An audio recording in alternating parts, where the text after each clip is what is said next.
Welcome to Mindful Mondays. My name is Michelle Precourt, and it's a real pleasure to be with you here today. We are episode 15 with David and Deepika, and I'm so excited to tell you all about their background and experience, and I know they'll have lots to share.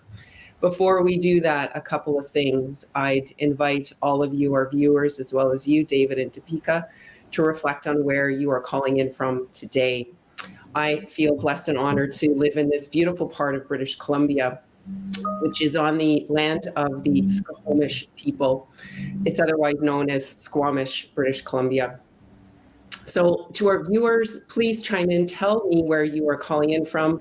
Previously, we've had international guests, we've crossed ponds, so to speak, and borders and all of that sort of thing. So love to hear where our viewers are calling in from. Please do share in the chat. Before we get into this great conversation with you two today, I'd like to tell anyone who might be new to Mindful Mondays what this is all about. Michelle, why are you doing this? It's really about sharing knowledge.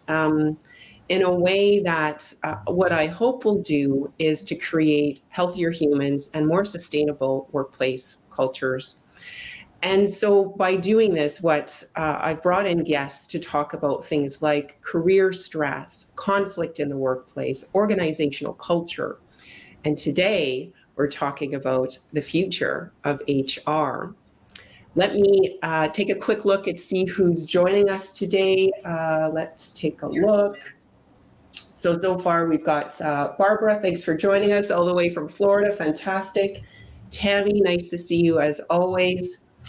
And then our guests. So let's, I'm gonna take a quick look at my notes here so I don't forget anything. So Deepika, welcome, thanks for joining us today. Thank you so much, Michelle. It's really a pleasure to be part of Mindful Mondays. I have been going through your LinkedIn page and I saw that there have been an interesting interviews done by you. And it's really a pleasure that I got an opportunity to come over mic. And in terms of profile, I am currently at Vancouver. It's quite sunny today. I think it's 20 degrees outside. I'm enjoying the sun. Wonderful. Yeah. And Deepika is new to Mindful HR Services, started with us just a couple of weeks ago as our intern. And Deepika is currently an MBA student, which is why she's with us here, because she needs this internship to graduate from her program. But Deepika brings 10 plus years of HR experience from her home country in India. So I thank you so much for being part of our team and for being part of the broadcast today. Thank you, Deepika. Thank you so much for your humble introduction. And David, welcome to you as well. How are you today? I'm doing wonderful. I'm feeling very blessed to be here. Thank you so much for having me on. Of course, yeah. So David also has some experience to share. Let me take a look here. So currently, he is working for a really great individual, the Independent Living Housing Society on Vancouver Island. If you don't know who they are, please check them out. But he comes from Alberta, spent most of his life in Alberta. We had a great conversation about growing up in Grand Prairie and his background from Grad Cache. And now he's back in British Columbia, and we're so happy that you're with us here. He's also doing some work with Petra Mayer and Associates, doing some research for a white paper that they're going to be publishing soon. So I look forward to reading that. Thank you again for joining us today. Happy to. Okay, so we've got some questions here. We want to dive right into things. And Deepika, I'd like to start with you. Sure. So you're going to soon graduate from University Canada West and have been in Canada for about a year now. So I'm guessing you have some perspective to share. There's a lot of talk about employee retention issues these days. And as a new Canadian and someone with 10 years of HR experience, I'm curious to hear from you where we might be missing the mark in terms of retaining top talent. With my combination experience working with different corporates and consultings, what I realize is that the employer should understand what their employees are looking for. So one of the most important thing for retaining any employees or sustaining their current workforce is to understand the need of the employees. So there need to be a set process wherein they are doing a regular surveys on a frequent intervals, and they try to understand what is the need of the organization.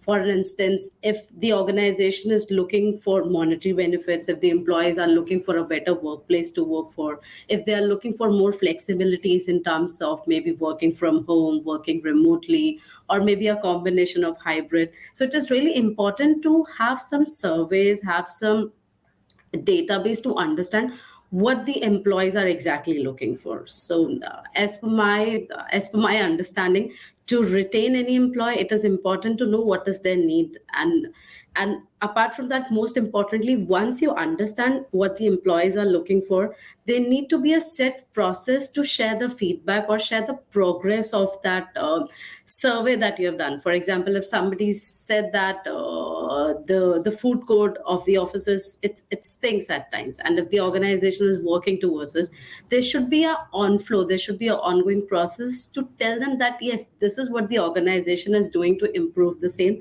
and this is the deadline. By this time we should be able to overcome by the situation, so that the employee should know that yes, the company is working on their feedback.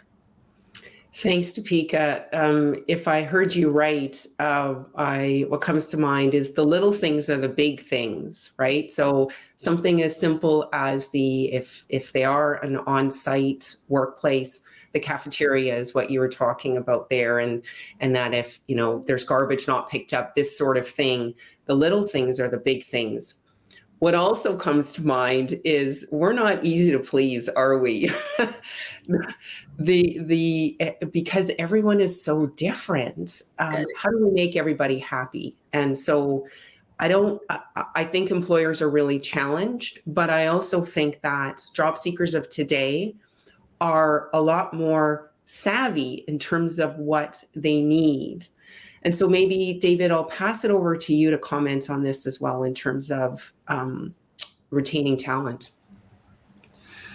You bet. So I think that with regards to Deepika's comment, you made a really good comment, Deepika, that the employer needs to understand the employees. And as everybody is so different, as you were saying, Michelle, the way that I saw this put into action during my time here at the Independent Living Housing Society of Greater Victoria is that Tammy put out a survey to all employees asking one simple question: how do you like to be recognized? Mm-hmm. And the different options were presented. Obviously, there was an option for if there's another way, but you could choose things like praise, you could choose things like monetary compensation. There were different options on how people should be recognized for the good work that they do. I think that goes a long way in terms of retaining top talent. That's a really important point to consider, is how do you want to recognize people for doing a good job in your organization? Thanks, David. And Tammy, you mentioned Tammy. Tammy Kenna is the executive director of Independent Living Society, and she's online with us today. So thanks again for joining us. And that is a fantastic example. And what also comes to mind is it's leaders of today have a lot of pressure.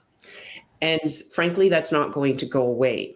And the reason for that is to what you were saying, David. So in a smaller organization, it might be easier to give an employee the type of praise that they want all of the time.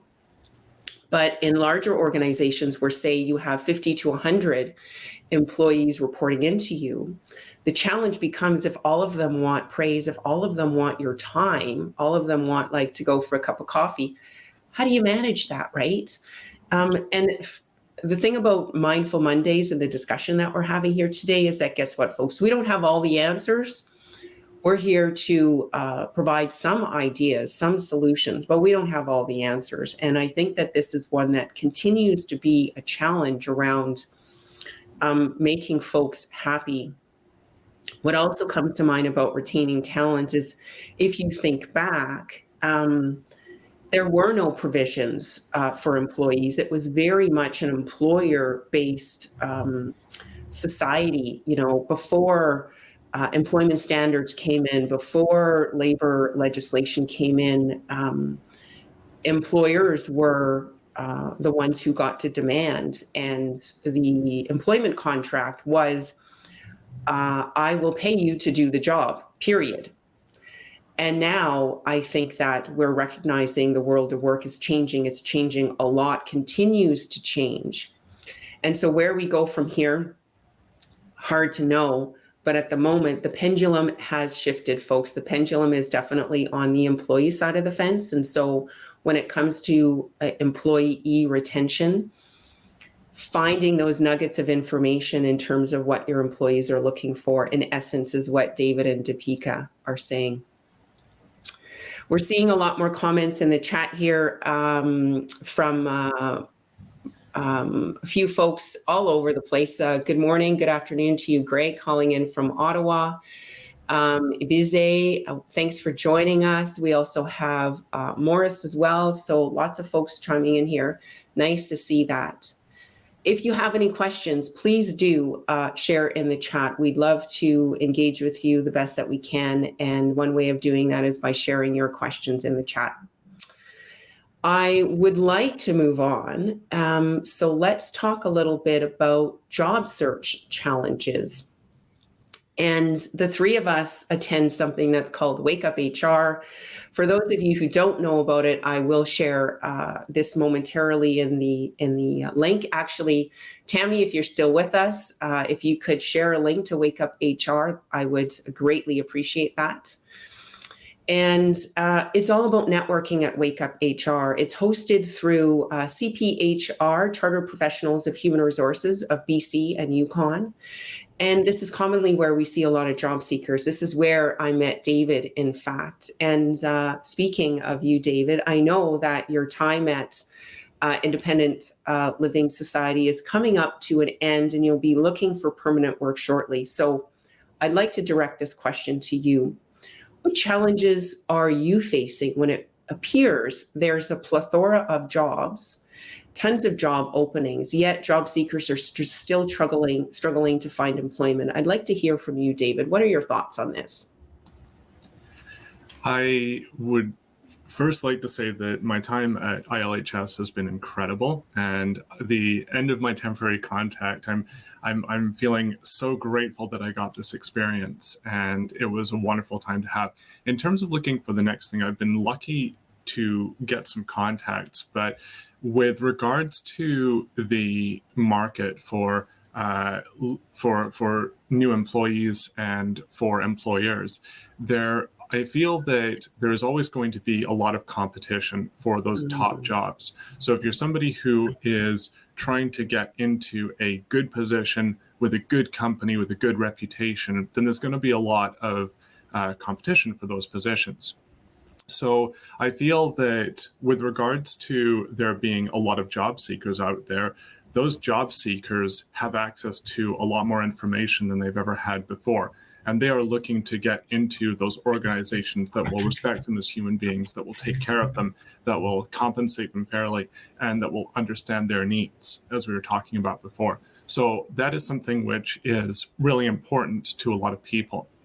If we also look at another thing that is going on, the differences in sectors start to factor in. For example, you look at something like the restaurant industry, the healthcare industry, and the tech industry post-COVID.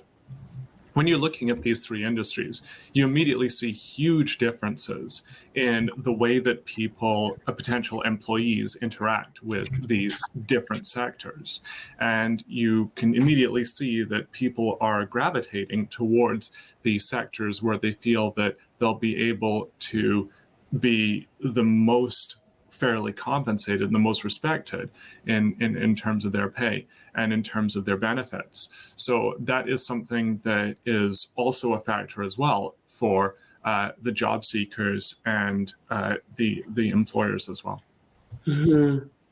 Yeah, thanks for that, David. And so I think what you were talking about is a little bit of employer branding, those brands out there that have really great presence, that frankly work really hard to market themselves. and could be doing all of the things that we were talking about from an employee engagement perspective. You go to places like, it's slipping my mind, Glassdoor, and learn about what people are saying. Once again, job seekers of today are okay with being really vocal about good experiences and not good experiences. So this is where we have to become a little bit more savvy here as employers and as leaders about what we're saying, how we're doing. I talked a lot about positive leader role modeling and what that looks like. And frankly, kindness just goes a real long way as well. This is also where I just shared a link to the calendar for CPHRBC. And Wake Up HR is full of really kind people, which is why I show up every Friday as well. Deepika, let's go to you. Tell me about job search challenges that you've faced. To start with, I totally agree with David that there's a lot of competition in the market, and it's not just with the employer, with the employee also. You need to you have to market yourself in the best way in order to grab the best job. As a newcomer or somebody who will be just graduating with the MBA, the challenges which I have faced personally, one of the most important challenge which I have usually faced is it's for the professional jobs, like jobs in HR or any office professional jobs. Most of the time, companies want somebody who's a full timer. They are not interested to hire a part timer because there's a lot of follow up now in the HR jobs. There's a lot of work which cannot be done in 20 hours or something like that, or they are not sure if they hire somebody as a part-timer whether that person will stick to the organization for a longer time, or there are many reasons attached to the same. So that's one of the major challenge I have been facing while I'm trying to look for a full-time job, though I have a bundle of experiences from back home. Plus, there have been situations where I have qualified couple of rounds. I have just reached the final stage, and the moment they realize, oh, I'm a part-timer, so they get a little apprehensive hiring a part-timer for this position. But I think that will eventually should work, because from mid of November, the government is coming with a new policy wherein students can also work full-time. So I hope this issue can be resolved. Another issue which I have heard from a couple of friends when it comes to finding a job here, everybody wants people with Canadian or North American experience because they don't want to spend a lot of time in training and developing resources. They prefer somebody who has already worked in a similar industry, similar background, and they're just good to go. The moment they are hired, they're on board and they're good to go. They're ready to shoot the fire. So that's another challenge which I've heard with a couple of friends from similar background they have been facing. Thanks, Deepika. A couple of things come to mind. I agree with you 100%. The amount of job alerts that come up on LinkedIn, for example, and that's only one place, they're full-time. I rarely see any part-time. Correct. And so if there's any employers online, I'd be curious to hear from you about this idea of full-time versus part-time, hiring two part-time people, for example, or job sharing opportunities. I'm curious about the hesitation around hiring part-time workers, professional workers. There's a lot of part-time jobs out there if you're looking for retail and food services, Exactly. restaurants, but when it comes to some professional environments like human resources, like finance, like operations, I'm seeing full-time. So if there's any employers online that would like to share in the chat, I'd love to get your perspective here. We might be able to banter a little bit more. The other piece that comes to mind is remote versus on-site. I continuously hear, especially through Wake Up HR, folks that frankly are really comfortable working from home. And yet there are so many jobs that are on site. And it's again, this balance between what employees of today are looking for. It appears that remote work is what employees are looking for. And yet there's so many jobs that are posted that are on-site, some hybrid. And I'll share a really good example of where on-site doesn't always work well. I was recently in Winnipeg talking with a client of mine, Solero Solutions, and I went to their office and I was meeting with their VP of employee experience, Leanne, and she goes into the office about once a week, and she's like, Michelle, when I come into the office, I don't get anything done.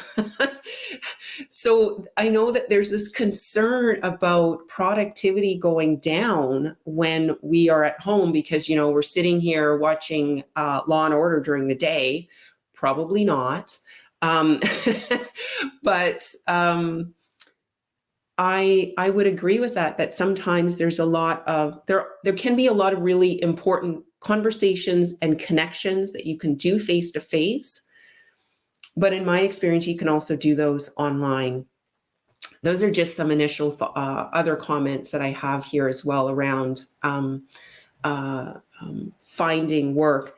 The other thing that I want to address as well is something that you said, Deepika, that I completely disagree with.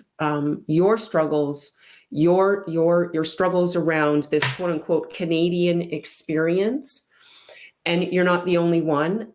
Experience is experience. That's the way I look at it. So whether you're writing a job description, whether you are, interviewing a candidate, experience is experience. Certainly there's some culture that you need to be aware of, but those can be learned. They can be discussed in advance. And so, to the employers out there who are looking for Canadian experience, I challenge you to think in a different way that experience is experience. So I'm going to pause there and see what's happening in the chat here. Let's take a look here. There's some good comments in the chat here. So let's take a look at this one here from Greg. Employer branding is an incredible opportunity for a competitive advantage. Yeah, we talked a little bit about that. Thanks for chiming in there, Greg. Let's take a look what else might be happening here. Oh, I just wanted to share this link here. Anyone who's interested in joining us for Wake Up HR, you can go to the CPHRBC website and check out all of their events. Wake Up HR is free to anybody. You don't even have to actually be in HR. You can join. My previous intern who had a background in finance joined us as well. Great opportunity to network. Doesn't cost a thing. Okay, we've got one more question here that we're going to address around employee engagement. So David, let's start with you. What is, in your opinion, what is one tried and tested employee engagement strategy that has worked well? Praise. The understanding that goes into good praise of the employee is so important, and it can be done in small teams. It can be done to large groups. It can be as simple as saying thank you. And those are the moments where people really can feel like they're bonding and creating connections. It is so important for employee engagement to remember that small detail of just being grateful to have those employees have that good team and be able to say when work is done well, that work has been done well. It's so important. Thank you. I couldn't agree more. Understanding what employees are looking for in terms of the type of praise, which is where our conversation started. How do you like to be recognized? Excellent. Thank you. Deepika, what's your thoughts on this question? I would say again that understanding the workforce, understanding what your team is looking for, understanding what your employees are looking for. So that's the most important or the initial stage of employee engagement. You need to engage, you need to sit with them, you need to understand what they're looking for, you need to address their issues, and then accordingly act on the same. So employee engagement has so many phases. It has rewards and recognition, it has appraisals, it has so praises can be any sort of, like, it can be appraisals, it can be rewards and recognitions, it can be maybe a promotional offering a new higher designation. So it can be anything, but the baseline should be understand what they're looking for and then address accordingly. Thank you, Deepika. You know, to wrap this up, I think what we're talking about is intrinsic motivators. And recently I did some work with 2 groups around values and, you know, what is important to you when at work. If we can take a step back, and yes, there's, you know, the skills, the hard skills that are required to perform the job 100%. But what is going to motivate me to work harder, to fine tune, to tweak, to you know, get the job done with passion versus getting the job done. I think there's a nuance there, and that's intrinsic motivators. And so I've done some work around values in the workplace and what's important. And when we do this, what I've seen when I've done this work with teams, with intact teams, is the light bulbs kind of go on going, oh, I didn't know that recognizing David publicly was so important to him. I have to remember that.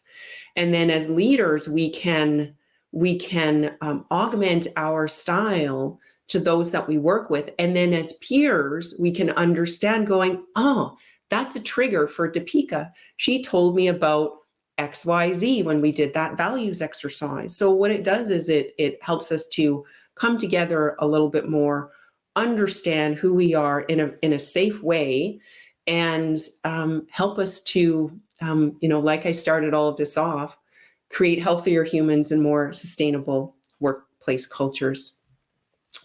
So I am noticing the time here. And so I'd like to, before we close, tell you a little bit about what is coming up.